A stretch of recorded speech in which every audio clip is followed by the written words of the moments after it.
Día de Reis, as súas majestades aínda tiveron tempo para facer unha paradiña e visitar os cativos do concello ourensán de Castrelo de Miño e, por suposto, entregar os últimos agasallos.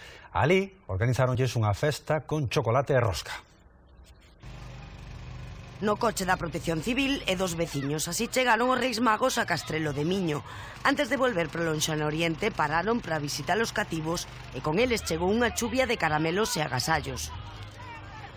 Me trajo un coche, a mí me trajeron una moto. Dos militares, más o menos de este tamaño, de 30 centímetros. Me trajeron un móvil, me trajeron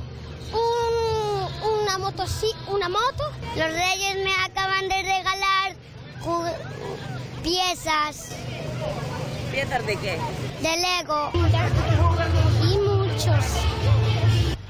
Os pequenos puideron sentarse no colo de Melchor, Gaspar e Baltasar e facerlles as súas peticións en persoa. Me porté moi bien.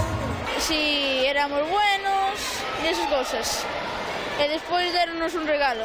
Pero a festa organizada polo Concello non foi só pros cativos. Os reis chegaron para todos os veciños e non faltou a típica rosca e o chocolate para quentar o corpo.